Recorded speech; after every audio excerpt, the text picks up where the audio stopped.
Since Haiti's president was assassinated in his home in the middle of the night, and tonight you'll hear from a witness, his wife. It's her first sit-down TV interview since her husband was killed and she was shot and wounded. She spoke with CNN's Matt Rivers. When gunmen stormed Haiti's presidential residence and assassinated President Jovenel Moïse, just one witness was there when he died.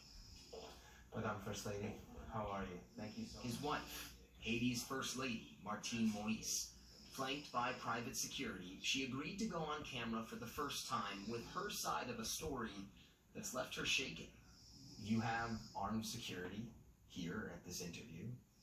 We've been asked and agreed not to disclose the location of where we're talking right now. You're obviously at least thinking about threats to your life. Do you feel like your life right now is at risk? Yeah, it is. Because I wasn't supposed to be alive. In a long conversation that switched between Haitian Creole and English, Moïse described in vivid detail what happened the night her husband was killed. It was around 1 a.m., she says, when the shooting started. It wasn't something small, it was the sounds of automatic weapons. Bullet holes still pockmarked the compound. At the time, she and her husband hid in their bedroom, but just minutes later, she says the door burst open. Gunfire ripped through the air, and at first, only she was hit. Face down and bleeding, she thinks about a dozen men ransacked the room, looking for something specific. They came to find something, because I heard them saying, that's not it, there it is, which means they found what they were looking for. She doesn't know what they found, but after they did, an attacker approached her husband, at this point still alive and unhurt, and got on the phone. She says that person called someone and described what my husband looked like, saying he was tall, skinny, and black. Maybe the person on the phone confirmed to the shooter that was him, and they shot him on the floor. The president was dead, and the attackers left soon after. Moïse believes they thought she was dead too. Critically wounded, she lifted herself up. When you stood up and you saw that he was dead, did you say anything to him? In my heart, I said something I used to tell him when he was alive. We are married for better or worse, and even beyond the grave.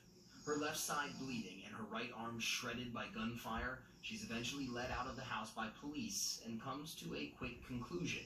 The dozens of security guards normally on hand to protect the president either let the attackers in or they abandoned their posts. There's no other explanation, she says. You're there to protect a president, and the president is dead, and you're nowhere to be found. Adding that she was amazed. Apparently not a single guard was injured. Moïse believes it's part of a much larger conspiracy. At your husband's funeral, you said, quote, "The raptors are still out there watching and laughing at us." Yes, what did you mean by that? Yes, they are. Because no one is being arrested yet. The people that they arrested is the people that pull the trigger. They won't pull the trigger with no orders. So the main character that we need is the people that pay for that and the people that gave the order. And you think that that person or persons has not yet been arrested? No. No. The official investigation has led to the arrest of more than 40 suspects, but has still not provided a motive for the president's killing or identified a mastermind behind it all. That has left a vacuum. Haiti flooded with theories about who killed the president, who at the time of his death was an embattled, largely unpopular leader. Even still, for his widow, this was an unimaginable ending. I never thought that the level of hate ever existed in the country. You never thought this could happen? No. Because your husband did have a lot of enemies. Yes, he did. But I didn't know that they hated that much to kill him.